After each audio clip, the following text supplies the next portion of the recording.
नमस्कार मेरे प्रिय छात्र व छात्राओं, स्वागत है आपका अपने YouTube channel study junction YouTube platform में।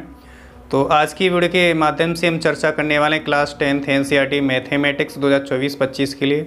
जो ये क्लास रहती है इसका समय रहता है शाम के 8 बजे। तो प्रत्येक छात्र छात्रा फ्री होकर के इस क्लास को ज़रूर अटेंड किया करें।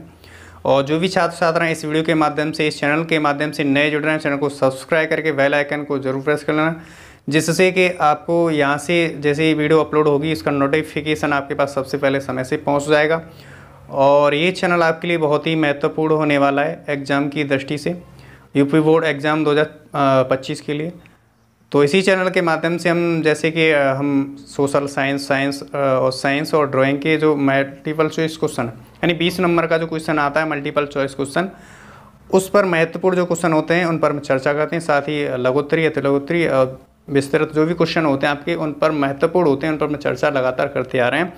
तो ये चैनल आपके लिए बहुत ही महत्वपूर्ण होने वाला है, तो सब्सक्राइब अवश्य कर लेना। और जो भी छात्र छात्राएँ पुराने जुड़े हुए हैं वो अपने भाई बहनों की मदद कीजिएगा। ये आपका अपना ही चैनल है, सपोर्ट कीजिएगा। उनके पास इस वीडियो का लिंक, चैनल का लिंक जरूर शेयर कीजिएगा, जिससे कि वो भी इस वीडियो का लाभ उठा पाएँ और चैनल का भी लाभ उठा पाएँ। और हमारा जो परिवार है ऐसे ही निरंतर आपका सहयोग और हमारा सहयोग ऐसे ही साथ बने रहना चाहिए, ठीक है। तो आज की वीडियो के माध्यम से हम क्लास 10th ही सॉल्व कराने वाले हैं। तो क्लास 10th एनसीईआरटी मैथमेटिक्स 2024-25 के लिए चैप्टर हमारा जो रहता है नया यहाँ पे शुरू होता है। इससे पहले हमने प्रीवियस वीडियो में चैप्टर 3 के जितने बार जो है एक्सरसाइज हमने रहते हैं सॉल्व कराएं, चैप्टर के अकॉर्डिंग, एक्सरसाइज के अकॉर्डिंग आपको सीरियल वाइज वहाँ से क्लासें मिल जाएंगी। तो जिन छात्रों ने वो नहीं देखी तो आसानी से देख सकते हो वहाँ से, ठीक है। आप जाना यूट्यूब चैनल में, वहाँ पे प्लेलिस्ट मिल जाएगा यूपी बोर्ड एग्जाम 2024-25 के नाम से, वहाँ से देख सकते हो, ठीक है। चैप्टर चौथा है द्विघात समीकरण, एक्सरसाइज 4.1 के क्वेश्चन संख्या पहले के 2-3 सवालों को सॉल्व यहाँ पे कराने वाले हैं। तो आपको एक एक पॉइंट से समझना है, तो वीडियो को शुरू से अंत तक जरूर बने रहना। और साथ ही आप जो एक्सरसाइज रहती है यहीं पे फिनिश हो जाएगी। जितने भी सवाल रहते हैं इसी वीडियो के माध्यम से हम सॉल्व कराने वाले हैं, तो वीडियो को शुरू से अंत तक प्रत्येक छात्र छात्रा बने रहना होगा, ठीक है। तो हमारा कह रहा है सवाल पहला कि जाँच कीजिए कि क्या निम्न द्विघात समीकरण है। ये जो हमारे 8 सवाल दिए इनमें हमने द्विघात समीकरण को चेक करना है कि है या नहीं है। तो अब आप द्विघात समीकरण एक बार समझ लीजिए, द्विघात समीकरण होता क्या है, ठीक है। तो द्विघात समीकरण, ठीक है, क्या लिखेंगे, द्विघात समीकरण यहाँ पे लिख लेते हैं। द्वि मीन्स दो, घात मीन्स पावर यानी घात, ऐसा समीकरण जिसकी 2 घात होना चाहिए। और हमारा जो व्यापक रूप होता है उसके रूप में जरूर होना चाहिए ax² प्लस का bx प्लस का c बराबर का 0। इसके रूप में यदि इसको सॉल्यूशन करने के बाद, हल करने के बाद इस रूप में आ जाता है तो हमारा क्या होगा, द्विघात समीकरण माना जाएगा। बाकी जो 3 घात आ जाती है तो द्विघात समीकरण नहीं होता है ना। तो इसको आप इतना समझ चुके हो, द्विघात समीकरण किसे कहते हैं, कैसे किस रूप में होता है, व्यापक रूप क्या होता है, वो समझ चुके हैं। यहाँ से क्लियर हो चुका है, मुझे आशा है पूरी, ठीक है। अब इसे इरेज यहाँ पे कर लेते हैं, इतनी बात समझ गए। अब हम क्वेश्चनों की तरफ रुख करते हैं और आपको एक एक पॉइंट अच्छे से क्लियर कराने वाले हैं। तो बने रहना होगा वीडियो को शुरू से अंत तक, ठीक है।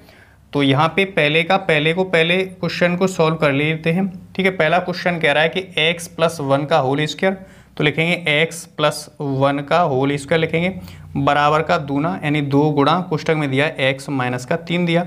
ओके, इतनी कन्फर्म, इतना सवाल आप समझ चुके हैं, ठीक है, दिया है। अब ये जो कोष्टक के अंदर है x+1 का होल स्क्वायर, ये किसके अनुसार खुलेगा, ये खुलेगा a+b का होल स्क्वायर के आधार पर।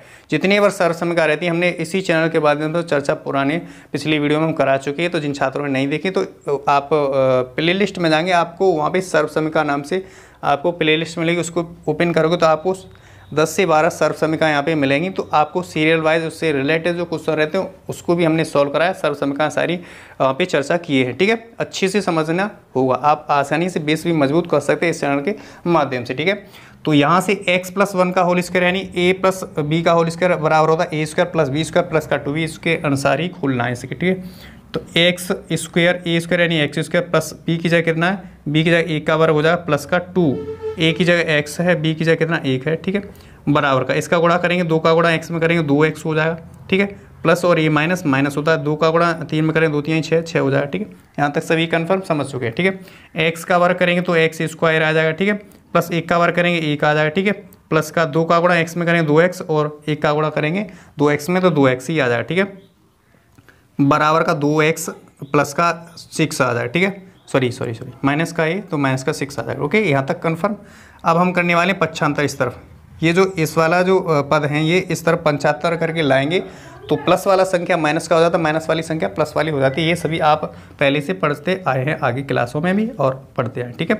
तो एक्स स्क्वायर प्लस का 1 प्लस का ये 2x है, 2x लिखेंगे। ये इसको इस तरफ पक्षांतर कर लाएंगे, माइनस का 2x हो जाएगा। ये इस तरफ पक्षांतर कर लाएंगे, प्लस का कितना हो जाएगा 6 हो जाएगा, बराबर का इस तरफ क्या बचा, इस तरफ हमारा 0 बचा तो 0 लिख देंगे यहाँ पे, ठीक है। अब यहाँ देखेंगे तो हमारा प्लस का 2x है, माइनस का 2x है, ये कट जाएगा। प्लस का 2x में से माइनस का 2x जाएगा तो 0 बचेगा, तो इसलिए हमने काट दिया यहाँ से, ठीक है। 1 और 6 कितना जुड़ जाएगा, प्लस प्लस का जुड़ जाएगा तो एक्स स्क्वायर प्लस का 7 हो जाएगा बराबर का 0। एक्स स्क्वायर प्लस का 7 बराबर का कितना हो जाएगा 0 हो जाएगा, जो कि हमारा यहाँ देखेंगे तो हमारा द्विघात समीकरण, घात कितनी है इसकी 2 घात है। और यहाँ देखेंगे तो यहाँ जो हमारे दिखाई दे रहा है वो जो b का मान है वो b का मान किसके बराबर है 0, जो b का मान है यहाँ पे 0 है, कितना है b का मान 0 है। और ये जो समीकरण है किसके रूप में दिखाई दे रहा है, A X square plus B X plus C बराबर का 0 के रूप में समीकरण दिखाई दे रहा है। तो लिखेंगे यहाँ पे इसके रूप में, व्यापक रूप में आ गया तो लिखेंगे यहाँ पे अतः दिया गया समीकरण, यहाँ पे समीकरण भी लिख लेंगे जो हमें दिया गया, ऊपर समीकरण दिया गया कितना ये, तो लिखेंगे क्या x प्लस का 1 का स्क्वायर बराबर का 2 कोष्ठक में x माइनस का 3 जो है द्विघात समीकरण है। क्या लिखेंगे, द्विघात समीकरण है। ओके, ये द्विघात समीकरण हो गया। क्या हो गया, ये द्विघात समीकरण हो गया। यहाँ तक सभी को क्या है, यहाँ तक आपको सभी को कन्फर्म हो रहा होगा और अच्छे से पता चल रहा होगा। तो यहाँ से आप क्या समझे, यहाँ से आप द्विघात समीकरण को समझे। द्विघात समीकरण हमने बना लिया, ये द्विघात समीकरण। पहला वाला सवाल आपको इस तरह से सॉल्व करना है। इसी प्रकार से हम नेक्स्ट सवाल की तरफ बढ़ते हैं और वो भी आपके लिए समझा देते हैं, ठीक है। तो यहाँ देखेंगे तो आपको कौन सा ज़्यादा टफ लग रहा है उसको हम देख ही लेते हैं एक बार। तो यहाँ पे ये वाला समझा देते हैं, तीसरे वाला, ठीक है। इसको आप कर ही लोगे, ठीक है, इसका गुणा कर दो आसानी से कर लोगे, ठीक है। तो यहाँ पे जो तीसरे वाला सवाल रहता है इसको हम यहाँ पे सॉल्व करा लेते हैं, ठीक है। तो बने रहना वीडियो के शुरू से अंत तक, ठीक है। ये भी आपको अच्छे से क्लियर होने वाला है, ठीक है। तीसरा वाला सवाल कह रहा है x माइनस का 2 कोष्ठक में, दूसरे कोष्ठक में x प्लस का 1 है और बराबर का कितना है, x माइनस का कितना है, x माइनस का 1 है, दूसरे क्वेश्चन में x प्लस का 3 है, ठीक है। x प्लस का कितना 3 है, इतना सवाल आपको दिखाई दे रहा होगा वहाँ पे, ठीक है। अब हम करने वाले हैं इसे सॉल्व। तो यहाँ देखेंगे x माइनस का 2 है, दूसरे क्वेश्चन में x प्लस का 1 है और बराबर में कितना x माइनस का 1 है और x प्लस का 3 है। इतना सभी को कन्फर्म पता चल रहा होगा, ठीक है। अब यहाँ क्या करने वाले हैं, यहाँ पे जो बीच में चिन्ह दिखाई दे रहा होगा वो गुणा का चिन्ह दिखाई दे रहा है। तो आपस में हमें गुणा करना होगा तो x का सबसे पहले इसमें करेंगे, फिर इसमें कर लेंगे, फिर 1 का गुणा इसमें कर लेंगे, फिर 1 का गुणा इसमें कर लेंगे, ठीक है। यहाँ ऐसे ही गुणा करेंगे, ठीक है, ऐसे ही गुणा करेंगे तो यहाँ पे कर लेते हैं, ठीक है। तो x का गुणा x में करेंगे तो x की पावर 2, घात जुड़ जाती है गुणा करने पर, ठीक है। और यहाँ प्लस का यहाँ माइनस का है तो माइनस का कितना आ जाएगा 2 गुणा x यानी 2x हो जाएगा। अब 1 का गुणा करेंगे तो प्लस का कितना हो जाएगा 1 हो जाएगा x, ठीक है। 1 का गुणा करेंगे तो 1 गुणा x यानी x आ जाएगा, ठीक है। प्लस और माइनस, ये माइनस आ जाएगा, 2 एकम 2 आ जाएगा, ठीक है। यहाँ तक कन्फर्म। ये इसी प्रकार से यहाँ पे करने वाले गुणा, तो इस x से इसमें करेंगे फिर इसमें कर लेंगे, ठीक है। तो x का गुणा x में करेंगे x स्क्वायर हो जाएगा, ठीक है। और प्लस और ये माइनस माइनस हो जाएगा, x का गुणा 1 में करेंगे x 1 आ जाएगा, ठीक है। यहाँ 3 से गुणा करने वाले हैं, इसमें प्लस का 3x आ जाएगा, ठीक है। यहाँ प्लस का है, यहाँ पे माइनस का है तो माइनस का हो जाएगा, 3 एकम 3 हो जाएगा, ठीक है। यहाँ तक सभी को कन्फर्म क्लियर हो जाएगा, हो जा रहा होगा, ठीक है, अच्छे से समझ में आ रहा होगा, ठीक। अब आगे सॉल्व कराने वाले हैं। तो यहाँ पे देखेंगे तो हमारे पास एक्स स्क्वायर लिखेंगे, यहाँ देखेंगे तो यहाँ पे माइनस का 2x है, प्लस का 1x है, तो 2 में से 1 जाएगा तो माइनस का x बचेगा, माइनस का 2 बचेगा, ठीक है। यहाँ पे देखने वाले हैं तो इसको इस तरह पक्षांतर करके अभी नहीं लाएंगे, इसको आगे और सॉल्व कर लेते हैं, ठीक है। तो एक्स स्क्वायर ये प्लस का 3x है, यहाँ पे माइनस का 1x है, तो 3 में से 1 जाएगा तो प्लस का 2x बचने वाला है, प्लस का 2x बच जाएगा, माइनस का 3 बच जाएगा, ठीक है। अब इस सारे पदों को इस तरफ पक्षांतर करके लाते हैं, उस तरफ 0 रख देंगे, ठीक है, क्योंकि सब पक्षांतर के इस तरफ लाएंगे तो 0 ही बचने वाला है, ठीक है। तो एक्स स्क्वायर रखने वाले हैं, इसको इस तरफ पक्षांतर कर लाएंगे तो माइनस का एक्स स्क्वायर हो जाएगा, ठीक है। यहाँ पे माइनस का x है, इसको इस तरफ लाएंगे तो माइनस का 2x हो जाएगा, ठीक है। माइनस का 2x, प्लस का है माइनस का 2x हो जाएगा। इस तरफ देखेंगे तो माइनस का 2 है और इस तरफ लाएंगे इसको तो प्लस का कितना होगा 3 हो जाएगा, बराबर का इस तरफ 0 बचा। सबको पक्षांतर करके लाए तो क्या बचा, हमारे पास 0 ही बचने वाला है, ठीक है। यहाँ से देखेंगे प्लस का एक्स स्क्वायर माइनस का एक्स स्क्वायर, ये कट जाएगा, ठीक है, कट गया आसानी से। अब यहाँ देखने वाले हैं माइनस का कितना एक एक्स और माइनस का 2x माइनस का 3x हो जाएगा, जुड़ जाएगा। ठीक है, यहाँ देखेंगे तो हमारे पास माइनस का 2 है, प्लस का 3 है, तो प्लस का 1 बचने वाला है, प्लस का 1। ठीक है, तो इतना हमारा सॉल्यूशन करने के बाद इतना आ गया। लेकिन यहाँ देखा जाए तो हमारा क्या है, यहाँ देखा जाए तो a बराबर क्या है, a बराबर यहाँ पे a बराबर 0 नहीं है। ठीक है, a बराबर 0 नहीं है। ठीक, यहाँ देखा जाए तो हमारा क्या है, यहाँ पे देखा जाए तो हमारा ये माइनस का 3x और प्लस का 1 है। ठीक, तो इसमें देखेंगे तो इसको हल करने के बाद हमारा द्विघात समीकरण के रूप में नहीं आ रहा। कहने का मतलब ax² plus bx plus c बराबर 0 के रूप में नहीं आ रहा, क्योंकि हमारी इस जो सॉल्यूशन करने के बाद दो घात कहीं दिखाई नहीं दे रही है।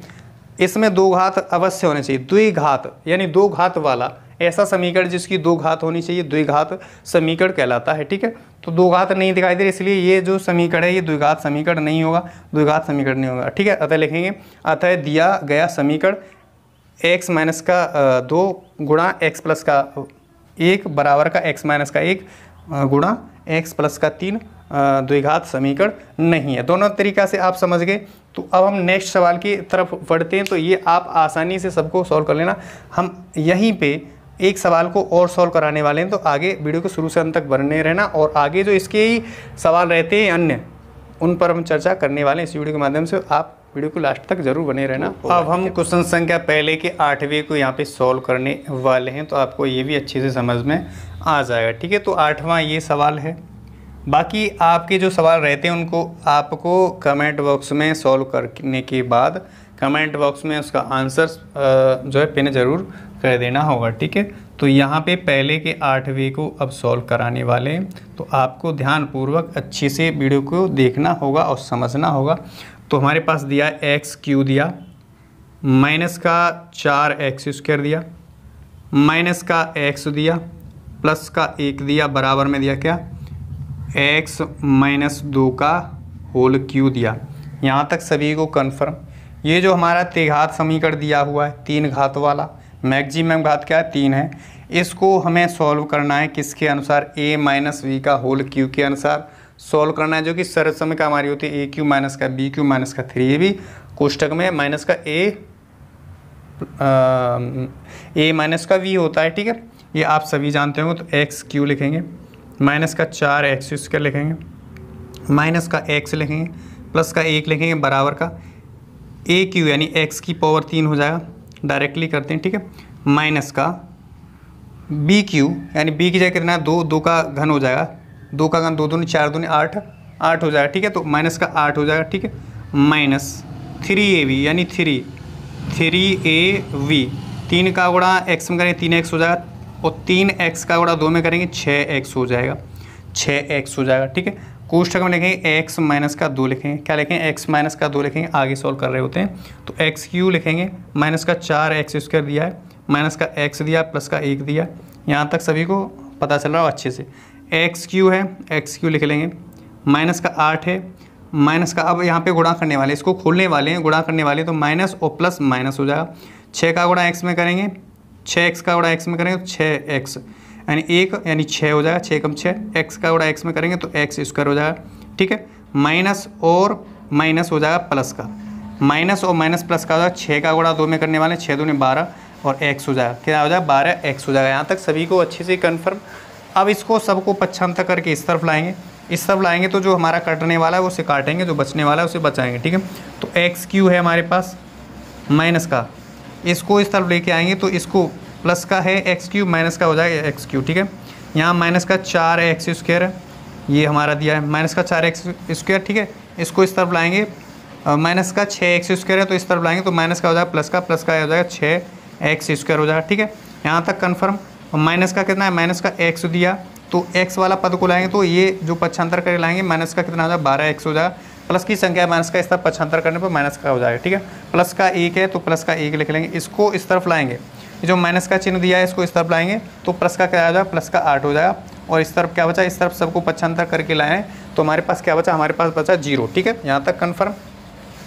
अब हम जो कटने वाला है उसे काटेंगे तो x³ प्लस का x³ माइनस का, ये माइनस प्लस ये वाला कट जाएगा। ठीक है, यहाँ देखने वाले माइनस का 4x² है, प्लस का x² है, तो कितना बचेगा 4 में से यानी 6 में से 2 जाएगा, सॉरी 6 में से 4 जाएगा, 2 बचेगा, 2x² बचेगा प्लस का, ठीक है।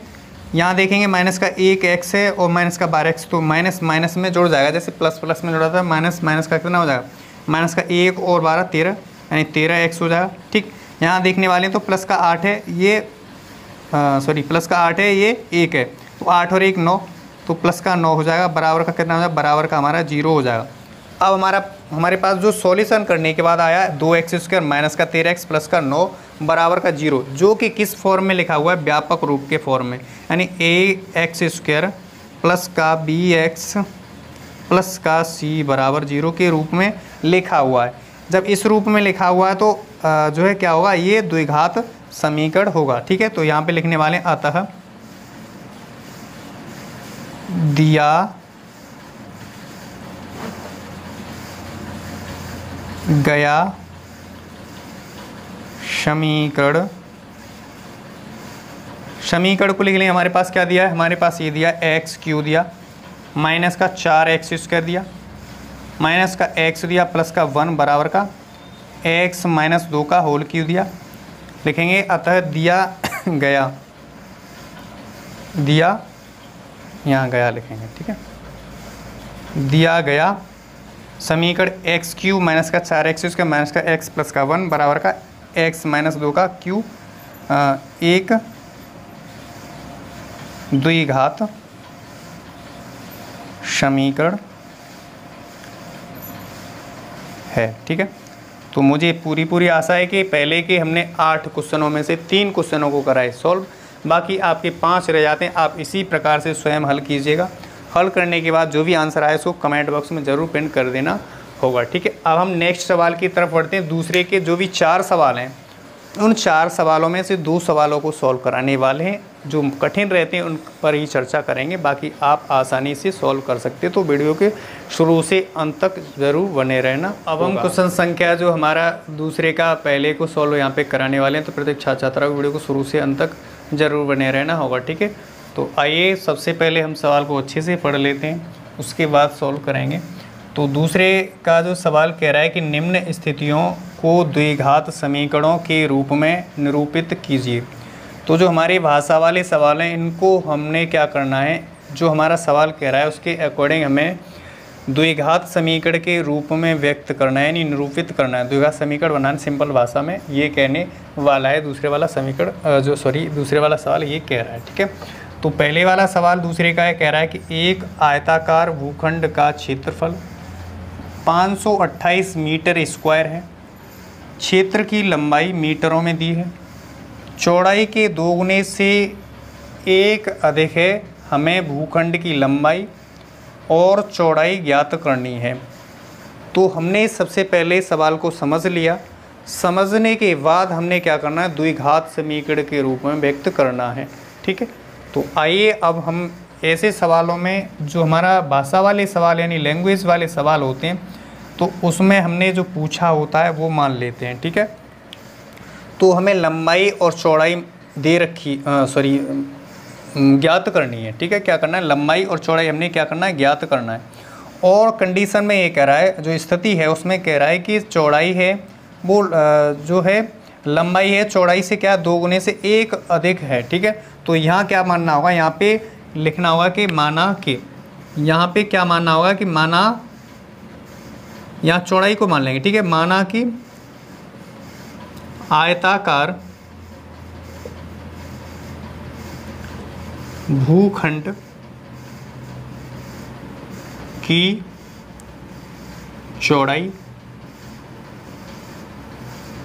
बराबर x मीटर, ठीक है। मीटरों में मानना है, मीटर में हमें जो है मीटर में ही हमें क्षेत्रफल दिया है और मीटर में ही हमें ज्ञात करना है, तो इसलिए हमने क्या मान लिया, x मीटर मान लिया।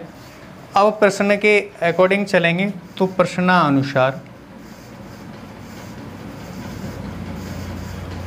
प्रश्नानुसार में क्या करेंगे, तो यहाँ पे एक बात और लिख लेते हैं, यहाँ पे बाद में लिखेंगे प्रश्नानुसार। तो एक बात और लिख लेते हैं, क्या लिखेंगे, यहाँ पे जो लंबाई हो जाएगी, जो लंबाई है इसी की लंबाई, आयताकार भूखंड की लंबाई है वो कितनी हो जाएगी, चौड़ाई के 2 गुने से, तो 2 गुणा यानी 2 गुना यानी 2 से गुणा करेंगे, 2 गुने से 1 अधिक है। तो यहाँ पे यही तो कह रहा है कि तो लंबाई है चौड़ाई के 2 गुने से 1 अधिक है। तो 2 गुने से 1 को अधिक करेंगे तो 2 गुणा x यानी 2 गुने से 1 अधिक हो जाएगा, तो ये मीटर में हो जाएगा। ठीक है, क्या हो जाएगा, मीटर में हो जाएगा। यहाँ तक कन्फर्म, क्लियर। अब यहाँ पे लिखने वाले प्रश्नानुसार, जो प्रश्न कह रहा है उसके अकॉर्डिंग करने वाले हैं। तो प्रश्न में ये कह रहा है कि जो आयताकार भूखंड है उसका क्षेत्रफल हमें दिया कितना, 528 मीटर स्क्वायर। तो यही लिखने वाले यहाँ पे, क्या लिखने वाले, आयताकार भूखंड का क्षेत्रफल बराबर 528 दिया, 528 दिया। तो आयत, आप आयत जानते होंगे, लंबाई क्या होती है, लंबाई और चौड़ाई होती है आयत में, और आमने सामने की भुजाएं क्या होती हैं, आपस में बराबर होती हैं। तो हम आपको बना के दिखा देते हैं आयत, तो आप आयत भी समझ जाएंगे। तो आयत ये इस प्रकार की आकृति आयत होती है। ये जो है ये हमारी लंबाई है, क्या ये लंबाई है, और ये क्या है, ये हमारी चौड़ाई है। क्या है, ये हमारी चौड़ाई है। ठीक है, मान लो कि ए वी सी और क्या है D, A B C D क्या है, हमारा एक आयत है, आयत। ठीक है, तो आयत में क्या होता है, आयत में आमने सामने वाली भुजाएं क्या होती हैं, बराबर। यानी जो ए बी है वो डी सी के बराबर होगा, और बी सी है वो ए डी के बराबर होगा। कहने का मतलब आमने सामने वाली भुजाएं आयत में बराबर होती हैं। तो इसका क्या होता है, इसका जो है जो क्षेत्रफल होता है, क्षेत्रफल किसे कहते हैं, तो क्षेत्रफल ये अंदर वाला भाग, अंदर वाला भाग क्षेत्रफल कहलाता है। अंदर वाला भाग क्या कहलाता है, क्षेत्रफल कहलाता है। और अगर परिमाप की बात की जाए तो यहाँ से ए से शुरू होकर के यहाँ पे ही घूम करके एक चक्कर लगा दिया जाए तो इसे क्या कहते हैं, इसे हम परिमाप कहते हैं। क्या कहते हैं, इसे परिमाप कहते हैं। तो ये लंबाई है और ये क्या है, चौड़ाई। तो जो आयत का जो क्षेत्रफल होता है वो लंबाई गुणा चौड़ाई होता है। ठीक है, तो यहाँ पे क्या हो जाएगा, जो आयताकार भूखंड का क्षेत्रफल बराबर हो जाएगा लंबाई गुणा चौड़ाई। आयत के आकार का, इसलिए लंबाई गुणा क्या हो जाएगा, चौड़ाई। लंबाई गुणे का क्या हो जाएगा, चौड़ाई हो जाएगा। लंबाई गुणे का क्या हो जाएगा, चौड़ाई हो जाएगा। ठीक है, तो लंबाई गुणे का चौड़ाई यही होने वाला है। तो हम इसकी जगह, यानी इसकी जगह क्या रखने वाले हैं, 528 रखने वाले हैं। ठीक है, 528 रख दिए। लंबाई हमारी क्या है, लंबाई हमने ये, लंबाई हमारी पास क्या है, 2x प्लस का 1 है, और चौड़ाई हमारे पास क्या है, चौड़ाई हमने x मीटर मान रखी, तो x गुणे में रख देंगे। ठीक है, यहाँ तक सभी को कन्फर्म, इसको आगे लिख लेंगे, उसको पीछे लिख लेंगे, कोई दिक्कत वाली बात नहीं है। यानी 2x प्लस का 1 हो जाएगा और गुणे का x हो जाएगा, बराबर का 528 हो जाएगा। आसानी से यहाँ से ज्ञात कर सकते हैं। ठीक है, तो यहाँ से गुणा करने वाले हैं तो x का गुणा करेंगे तो 2x स्क्वायर आ जाएगा, x का गुणा 1 में करने वाले प्लस का x हो जाएगा, बराबर का 528 क्या हो जाएगा, 528 हो जाएगा। ठीक है, इस 528 को प्लस वाली संख्या इस तरफ लाएंगे तो माइनस का हो जाएगा, तो x स्क्वायर प्लस का x माइनस का 528 बराबर का क्या हो जाएगा, 0 हो जाएगा। अब यही हमें ज्ञात करना था, क्या, यही हमें द्विघात समीकरण ज्ञात करना था। तो यही हमारा क्या हो जाएगा, आंसर हो जाएगा। और ये जो हमारा जो समीकरण आया है वो ax स्क्वायर किस फॉर्म में आया, ax square plus B X plus C बराबर 0 के फॉर्म में दिखाई दे रहा होगा। तो जब 0 के फॉर्म में इस फॉर्म में आ गया तो ये द्विघात समीकरण हमारा हो गया। यही हमारा अभीष्ट आंसर है, जो कि 2x स्क्वायर प्लस का x माइनस का 528 बराबर का 0। तो यहाँ तक आपको ये भी सवाल कन्फर्म अच्छी समझ में आया होगा। अब हम नेक्स्ट सवाल की तरफ, लास्ट सवाल की तरफ बढ़ते हैं। तो वीडियो के शुरू से अंत तक जरूर बने रहना होगा। अब आप यहाँ से नोट डाउन इस प्रकार से कर सकते। तो अब हम क्वेश्चन संख्या जो हमारा दूसरे का 5वां लास्ट सवाल है इस वीडियो का, तो उसको हम सॉल्व कराने वाले हैं। तो वीडियो के शुरू से अंत तक जरूर बने रहना होगा। तो आज की वीडियो के माध्यम से हमने जो एक्सरसाइज 4.1 संपूर्ण एक्सरसाइज उसको हमने ख़त्म किया आज की वीडियो में। तो अब लास्ट सवाल रह जाता है, उसको भी हम अच्छे से पढ़ेंगे, फिर समझ लेंगे। ये तो बात समझ गए हैं कि द्विघात समीकरण के रूप में ही व्यक्त करना है। तो सवाल हमारा चौथे वाला है, यानी चौथा सवाल है, कह रहा है कि एक रेलगाड़ी 480 किलोमीटर की दूरी समान चाल से तय करती है। कोई रेलगाड़ी है वो 480 किलोमीटर की दूरी एक समान चाल से जो है तय करती है। यदि इसकी चाल 8 किलोमीटर प्रति घंटा कम होती है, यदि उसकी चाल क्या है 8 किलोमीटर प्रति घंटा कम होती है, तो वह उसी दूरी को तय करने में 3 घंटा अधिक समय लेती है। हमें रेलगाड़ी की चाल ज्ञात करनी है। कहने का मतलब हमें द्विघात समीकरण के रूप में इसे व्यक्त करना होगा। ठीक है, तो यहाँ ऐसे सवालों को हम मान लेते हैं जो हमें पूछा होता है उसको ही हम मान लेते हैं। तो ये क्या पूछा है, हमें रेलगाड़ी की चाल पूछी है। ठीक है, तो यहाँ पे चाल ज्ञात करनी है, तो यहाँ पे लिखेंगे क्या, माना रेलगाड़ी की चाल बराबर x किलोमीटर प्रति घंटा। मान लिया क्या, हमने रेलगाड़ी की चाल पूछ रहा है तो उसको ही हमने मान लिया सवाल के अनुसार। तो माना रेलगाड़ी की चाल x किलोमीटर प्रति घंटा। ठीक है, अब यहाँ क्या दे रहा है, अब हमें ये दे रहा है कि एक रेलगाड़ी 480 किलोमीटर की दूरी समान चाल से तय करती है। तो रेलगाड़ी द्वारा तय की गई दूरी बराबर कितना है, 480 किलोमीटर है। ठीक है, उसको भी लिखेंगे, तो लिखेंगे क्या, रेलगाड़ी द्वारा तय की गई दूरी बराबर कितना, 480 किलोमीटर दूरी हम जो रेलगाड़ी है वो तय कर रही है। ठीक है, सिंपल बात। अब यहाँ जो फॉर्मूला लगेगा वो लगेगा क्या, समय। कितना समय लगेगा, तो समय बराबर क्या होता है, यहाँ पे दूरी बटे चाल होता है। तो आपने पढ़ा होगा वो फॉर्मूला, समय बराबर क्या होता है, दूरी बटे चाल। क्या होता है, दूरी बटे चाल होता है समय बराबर फॉर्मूला। तो हम क्या लिखने वाले हैं, हम लिखने वाले हैं अब क्या लिखने वाले हैं, 480 किलोमीटर दूरी तय करने में लगा समय वही सेम होने वाला है दूरी बटे चाल। समय बराबर क्या होता है, दूरी बटे चाल। तो जो रेलगाड़ी द्वारा तय की गई दूरी वो कितनी, 480 है, तो 480 लिख देंगे बटे यहाँ पे क्या लिखेंगे, चाल कितना मान रखा है, माना कि रेलगाड़ी की चाल हमने x किलोमीटर प्रति घंटा मान रखा है। तो 480 बटे कितना हो जाए x, कितना हो जाए 480 बटे x हो जाएगा। यहाँ तक आप सभी को कन्फर्म हो रहा होगा। अब जो नेक्स्ट लाइन है वो नेक्स्ट लाइन क्या कह रही है, तो जो हमारी नेक्स्ट लाइन कह रही है, तो यहाँ पे हम प्रश्नानुसार डाल लेते हैं। ओके, प्रश्नानुसार। ठीक, यहाँ से करने वाला। ठीक, तो आगे जो लाइन कह रही है, यदि इसकी चाल 8 किलोमीटर प्रति घंटा कम होती तो वह उसी दूरी को तय करने में 3 घंटा अधिक समय लेती। ठीक है, 3 घंटा अधिक समय लेती। तो यहाँ हम इसको इरेज कर रहे हैं। ठीक है, आगे करेंगे। ठीक, तो अब हम क्या यहाँ तक समझे, ये प्रश्नानुसार नीचे लिख लेंगे। ठीक है, क्योंकि अभी हम जो सवाल है उसको ही बना रहे हैं। तो जब प्रश्नानुसार कब लिखेंगे, प्रश्नानुसार ये लिखेंगे कि तो वह है, यानी यहाँ से ये बनेगा ना, उसको लिखेंगे। अब हम क्या लिख रहे हैं, ठीक है, अब हम लिख रहे हैं कि क्या, यहाँ पे लिखने वाले हैं यदि लिखने वाले हैं, यदि इसकी चाल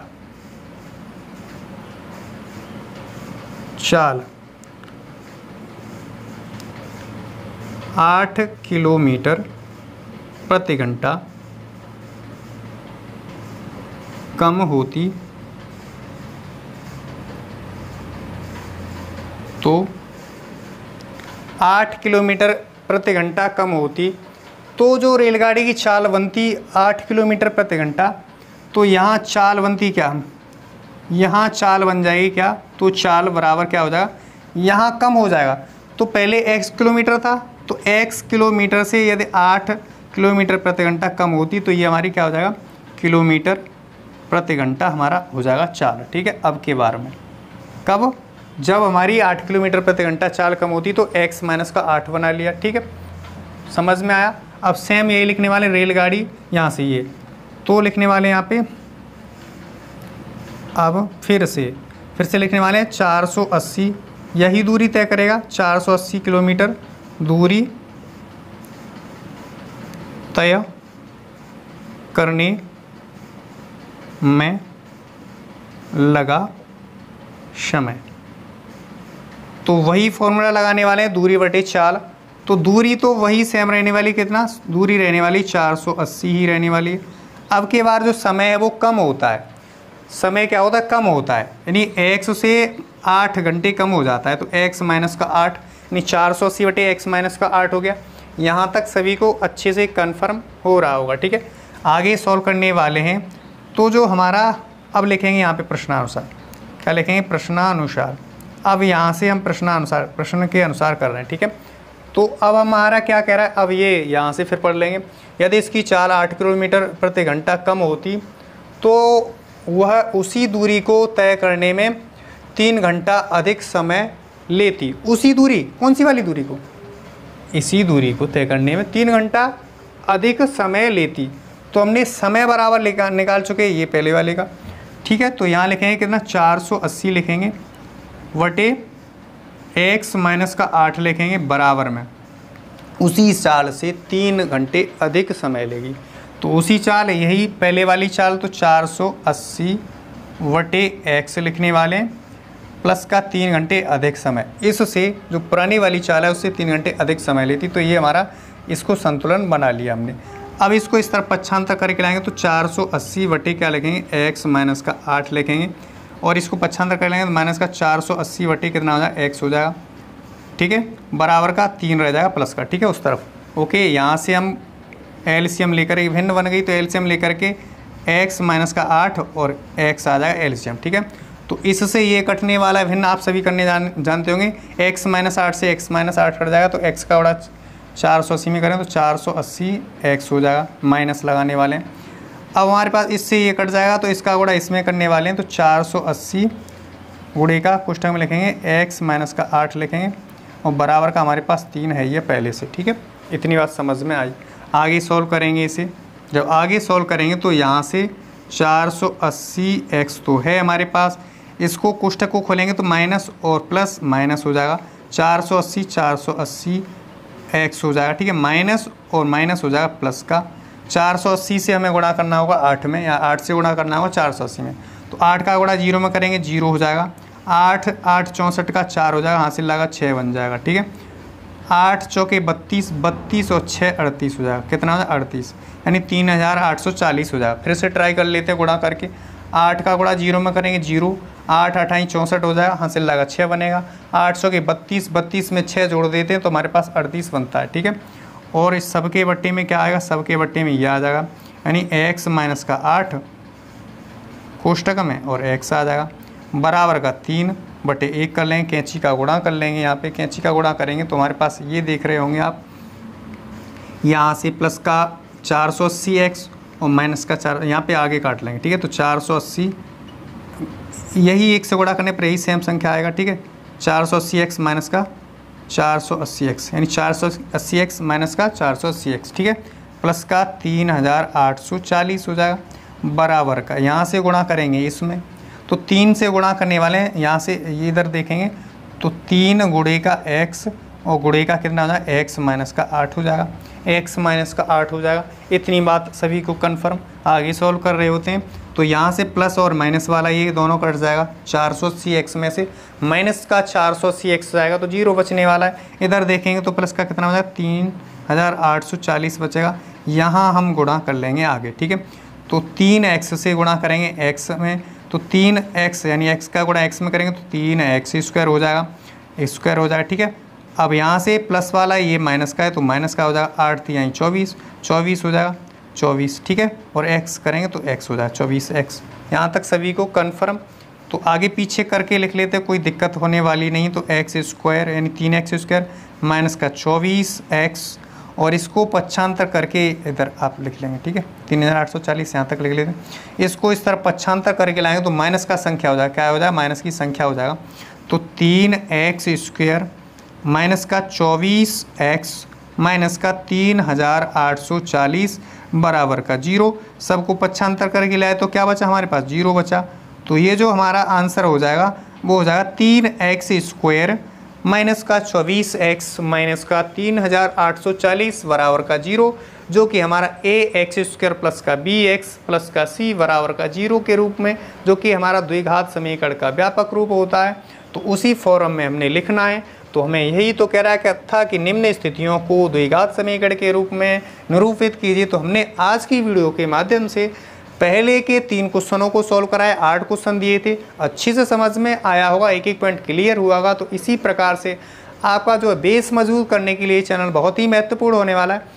आपको हमारे जो पर्पज़ यानी उद्देश्य रहता है वो प्रत्येक छात्रा के समझ में आना चाहिए, इसलिए वीडियो थोड़ी लेंथी होती है। हम इस प्रकार से समझाते हैं जैसे कि कोई नॉर्मल छात्र पढ़ रहा होगा वो भी आसानी से समझ में आ जाएगा, जो होशियार छात्र है वो तो आसानी से पहले से ही समझ जाता है। तो इस प्रकार से आप इसको नोट डाउन करना, नोट डाउन करने के बाद जो यहाँ से ये भी नोट डाउन करना, ये आंसर हो जाता है, ठीक है। तो दूसरे के आपके लिए जो होमवर्क दिया जाता है वो दूसरे का जो है हमारा रह जाता है, यहाँ पे दूसरे वाला रह जाता है और यहीं पे तीसरे वाला रह जाता है। 2 सवाल ये HW दिए जाते हैं, इनका जो है आंसर कमेंट बॉक्स में ज़रूर पिन करना होगा, जो भी छात्र छात्राएँ देखेंगे तो, ठीक है। तो आज के लिए बस इतना ही। नेक्स्ट वीडियो मिलते हैं एक्सरसाइज 4.2 के साथ। अब तक के लिए वीडियो देख लें। Thank you so much. मिलते हैं नेक्स्ट क्लास में।